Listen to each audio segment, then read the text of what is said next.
Olá, tudo bem? Eu resolvi gravar essa aula em virtude de algumas dúvidas e algumas perguntas que vocês me fizeram ao longo da disciplina.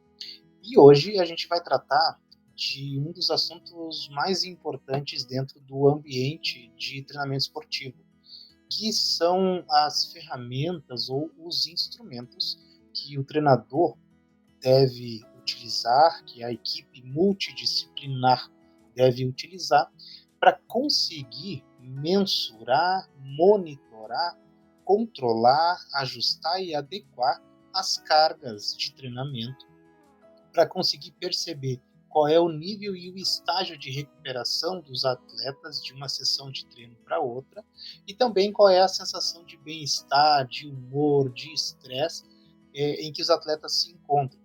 Essas ferramentas, esses instrumentos vão ser apresentados durante a aula e o nosso intuito aqui é esclarecer um pouquinho melhor como elas devem ser utilizadas e qual é a aplicabilidade prática, quais são as informações e a relevância da coleta dessas informações no ambiente de treinamento esportivo, tá bom? Para que isso seja possível, a gente vai trabalhar com 4 instrumentos, 4 ferramentas básicas. A escala de percepção de esforço subjetivo, a escala de percepção de recuperação, a escala ou os níveis de bem-estar que os atletas se encontram, que são divididos em 5 domínios, e também a escala de cor da urina.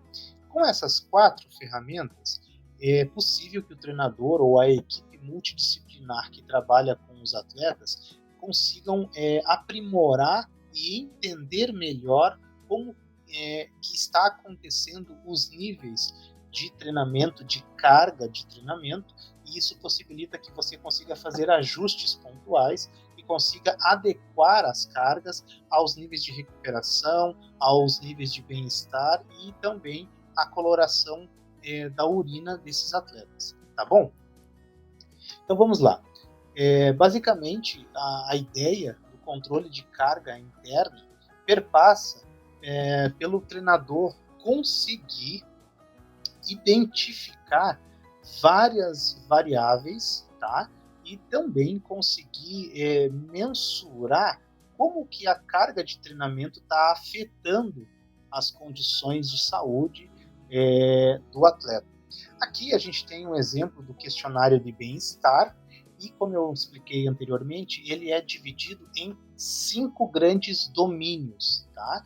Então a gente tem o primeiro domínio referente à fadiga, o segundo domínio referente à qualidade do sono, né, como que esse atleta está realmente repousando, o terceiro domínio relacionado ao nível de dor muscular geral, o quarto domínio ao nível de estresse que esse atleta está reportando, e o quinto domínio em relação aos níveis de humor que esse atleta está demonstrando.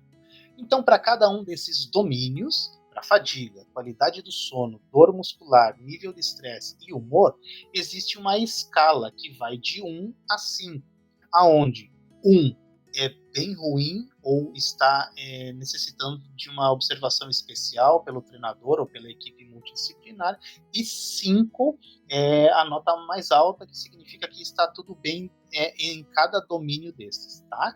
É muito importante que o treinador ou o avaliador, quem vai aplicar essas ferramentas, esses instrumentos, sempre esteja junto com os atletas para orientá-los melhor, porque é muito comum cometer o erro de pedir para o atleta avaliar dando apenas uma nota de 1 a 5, quando na verdade ele não lê o que está, quais são os critérios que são atribuídos para cada nota dessas.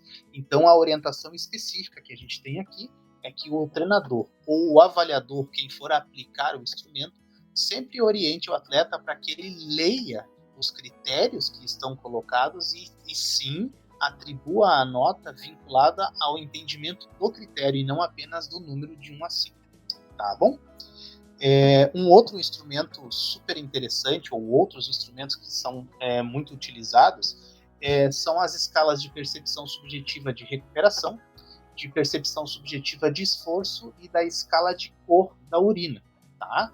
A escala perceptiva, a escala subjetiva de percepção do esforço, ela já é mais conhecida no ambiente da educação física, de acordo com alguns protocolos que foram estabelecidos para treinamento, e principalmente pela experiência e pelo domínio desse assunto do professor Gunnar Borg. A escala subjetiva de recuperação permite avaliar como que o atleta está se sentindo no dia posterior à sessão de treino, ou às sessões de treino que o atleta passou no dia anterior. E a escala de cor da urina vai permitir entender um pouco melhor como que funciona a osmoralidade e também a questão da gravidade da urina, né? E isso se estabelece por diferentes estágios de cor. E a gente vai entender melhor isso quando eu explicar cada um desses instrumentos, cada uma dessas ferramentas, na forma da aplicação prática diretamente com os atletas, tá certo? Então, aqui a gente tem um exemplo, um formulário bem simples, tá? Para que o treinador consiga aplicar esse material com os atletas e coletar as informações. Então a gente tem ali no primeiro cabeçalho da esquerda para a direita a data em que ocorreu a sessão, né? E o primeiro questionário ali tem 5 scores, que é o questionário de bem-estar. Logo depois a gente tem também a escala de percepção de recuperação e a escala de cor, né? E vocês estão vendo que nesse formulário bem simples aqui de controle a gente tem a seção 1 e a seção 2. Por quê? Porque dependendo do nível do atleta que você estiver trabalhando, é possível que o atleta tenha 2 sessões de treinamento no dia. Então é necessário sim saber se entre a primeira sessão e a segunda sessão houve muita diferença nesses scores e tentar entender por que houve, né?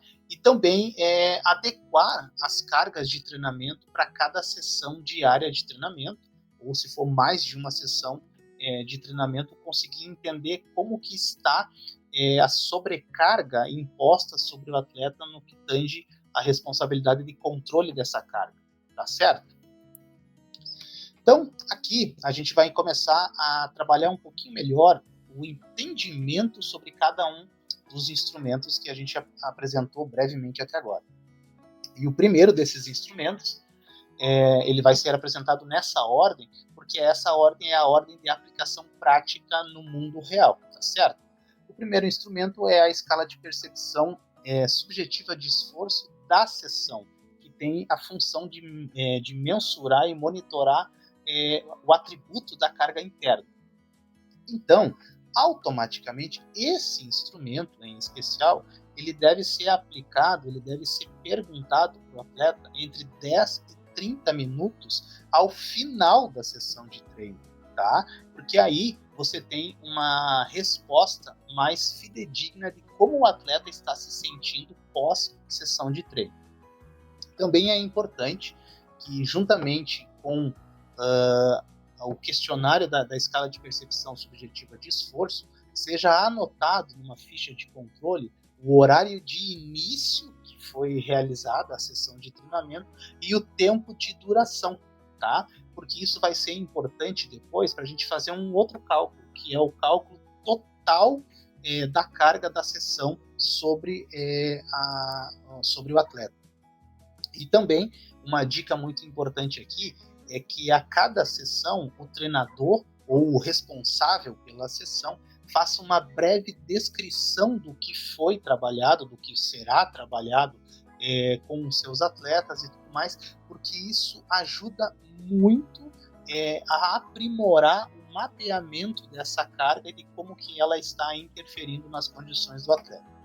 Para resumir, seria assim. Aqui a gente tem só a escala de percepção subjetiva do esforço, de 0 a 10, tá? E aqui a gente tem um modelinho bem simples ali, que a gente retirou lá daquele primeiro slide onde apareceu a ficha de controle, somente sobre a seção 2, tá? Então a gente vai anotar qual é a hora de início dessa sessão, a gente vai colocar o tempo total de duração da sessão de treino, se vai ser 45, 60 minutos, 90 minutos e tudo mais.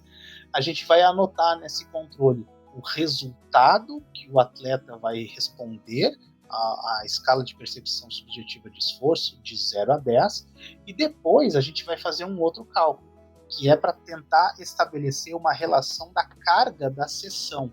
Quanto de carga ao total aquela sessão impôs sobre as condições físicas do atleta. Então, para fazer isso, a gente vai pegar o valor que o atleta atribuiu e vai multiplicar isso pelo número de minutos ou pelo tempo total da sessão. Com isso, a gente consegue, então, estabelecer o valor total de carga que a sessão estabeleceu diretamente nas condições físicas do atleta. Aqui embaixo eu deixei um exemplo para vocês de como fazer isso. Então, o atleta respondeu que a sessão foi forte, ele atribuiu a nota 5, tá? E automaticamente a sessão tinha 45 minutos. Então, multiplicando 45 minutos de tempo total de sessão pela nota 5, a gente tem 225, tá certo?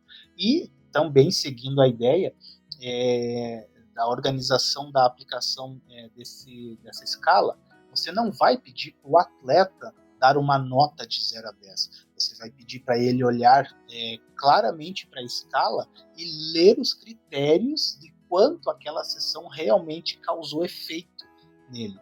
E aí, a partir disso, é que ele vai atribuir a nota. Ele pode atribuir a nota, mas ele tem que estar sempre relacionando isso com o critério da escala, e não apenas estabelecer uma relação de número de 0 a 10, tá bom? O outro instrumento que a gente vai trabalhar aqui é a escala de percepção subjetiva de recuperação. E para fazer isso, a gente tem algumas orientações bem simples que a gente precisa seguir para conseguir extrair melhor as informações dos nossos atletas. A primeira coisa é que a escala de percepção subjetiva de recuperação ela deve ser aplicada na manhã seguinte, tá? Ou seja, ela é aplicada no dia após a última sessão do treinamento que esse atleta realizou. E aí, automaticamente, também sempre tem que seguir a ideia de ler os critérios que estão na escala e não apenas atribuir uma nota. Ela sempre está relacionada, então, a tentar mensurar, a tentar entender como que o atleta conseguiu se recuperar da última sessão de treinamento que ele passou, e também ela permite entender melhor algumas estratégias de recuperação e também estratégias nutricionais que vão interferir diretamente no nível de recuperação desse atleta. Resumindo esse assunto, nós podemos fazer assim. Aqui nós temos a escala de percepção subjetiva de recuperação. Percebam que ela vai de 0 a 10 e agora mudou os critérios da escala anterior. Então é muito importante que o treinador ou o avaliador, quem esteja responsável por coletar essas informações, oriente o atleta para que ele leia os critérios e responda pela escala olhando os critérios e não apenas os números de 0 a 10, que é outro erro muito comum, e aí automaticamente ele acha que se ele sempre responder 10, ele vai estar sempre tirando uma nota boa, e isso não tem relação nenhuma com a nota de aproveitamento do atleta, e sim o entendimento de quanto e como ele está conseguindo se recuperar de uma sessão de treinamento anterior para o dia seguinte, tá certo? Aqui tem uma pequena ficha de controle, onde você vai colocar o valor da resposta que o atleta te deu.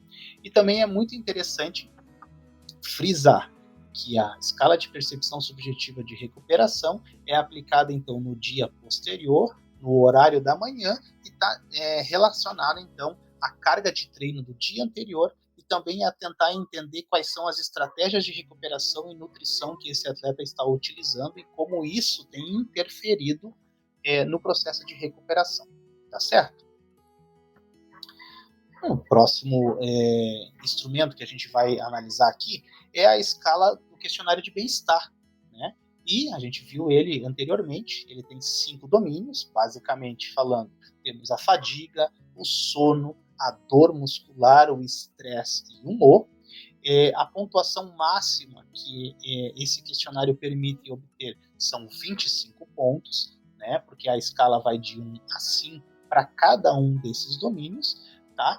E permite também uma leitura mais integral das condições do atleta em relação a como que ele está se sentindo fadigado ou recuperado, como que ele está se sentindo em relação ao nível da qualidade do sono que ele está conseguindo ter à noite, né, no período de recuperação e tudo mais, como que ele tem se sentido em relação a controlar a dor muscular.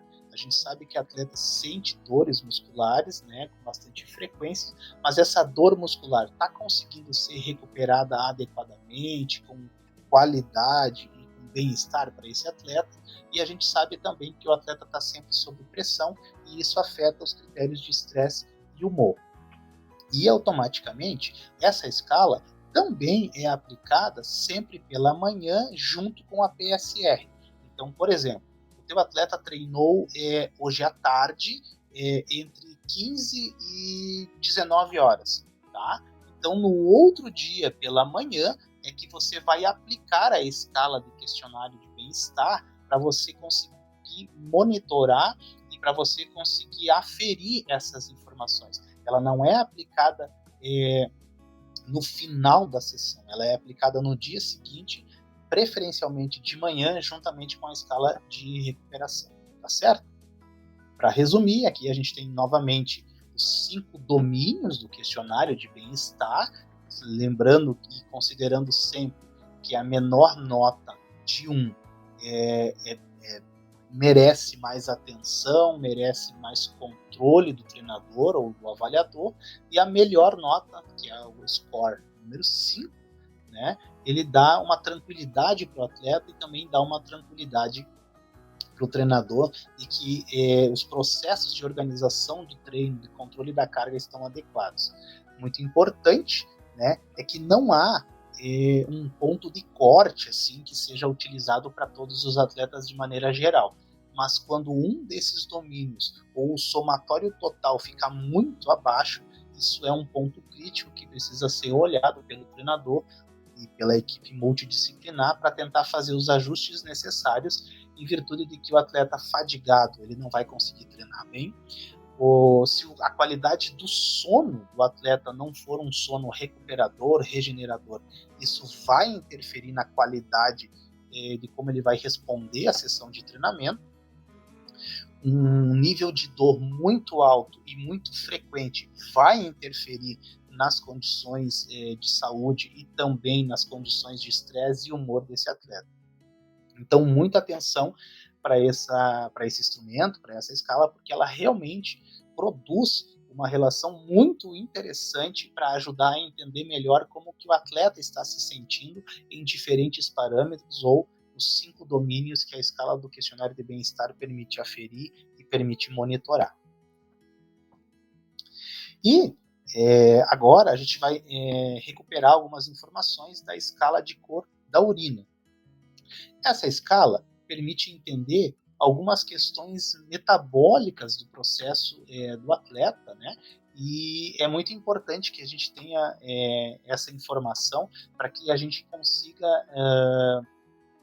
entender melhor como que o atleta está respondendo metabolicamente às sessões de treinamento e às orientações nutricionais, as orientações de recuperação que esse atleta está recebendo.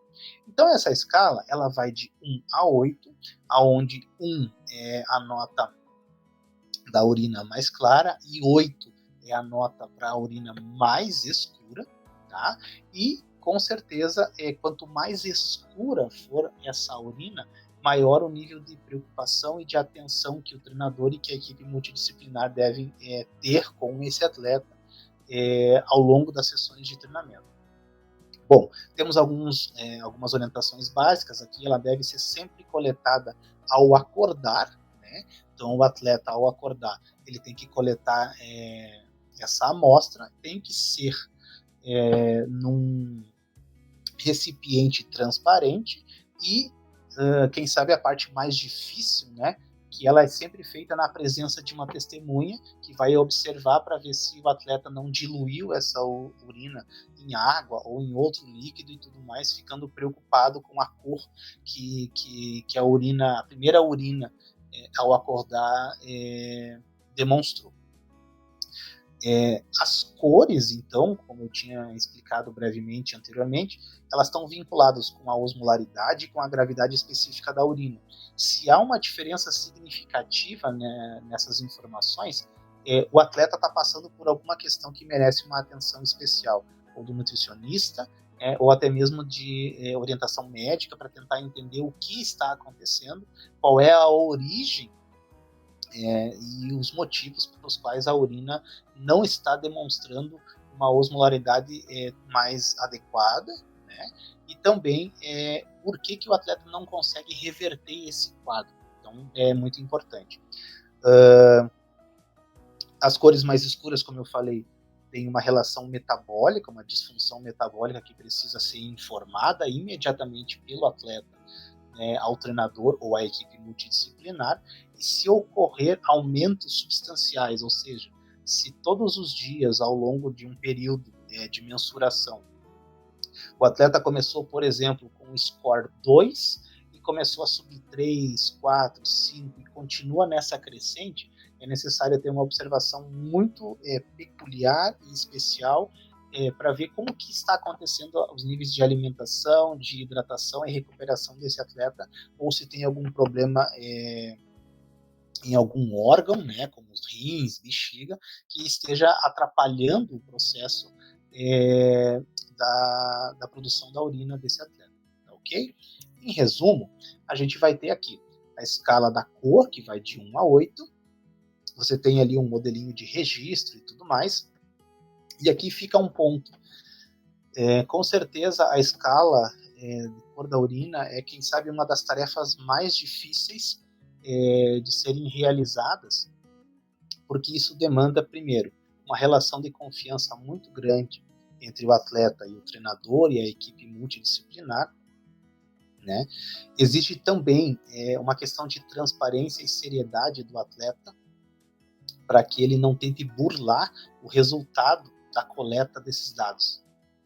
E cada vez mais isso tem sido levado a sério, né, para que as informações da saúde do atleta possam ser consideradas no controle da carga interna e também nas fases de recuperação desse atleta no treinamento. Então agora a gente vai fazer um pequeno feedback, né, recuperando algumas informações importantes das ferramentas que a gente apresentou até agora. A primeira ferramenta, então, que é a escala de percepção subjetiva de esforço da sessão, ela deve ser perguntada entre 10 a 30 minutos logo após o final daquela sessão de treinamento, né, para que se tenha uma impressão mais fiel, mais robusta de como que o atleta está se sentindo ao final da sessão. E também, para calcular a carga da sessão, a gente vai multiplicar o valor que o atleta atribuiu pela escala e multiplicá-la pelo tempo em minutos daquela sessão em específico.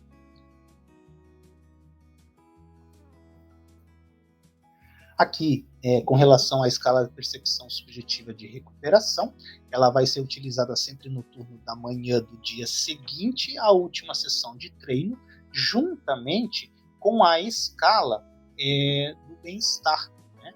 O questionário de bem-estar, onde vão ser mensurados, então, os 5 domínios: fadiga, sono, dor, estresse e humor. E a escala da cor da urina, né, exige, então, uma grande transparência na coleta, especialmente por conta do atleta e tudo mais, e a equipe, o treinador, a equipe multidisciplinar, tem que ter uma atenção caso haja algumas alterações significativas ou um aumento significativo na escala da cor da urina do atleta. Tá certo?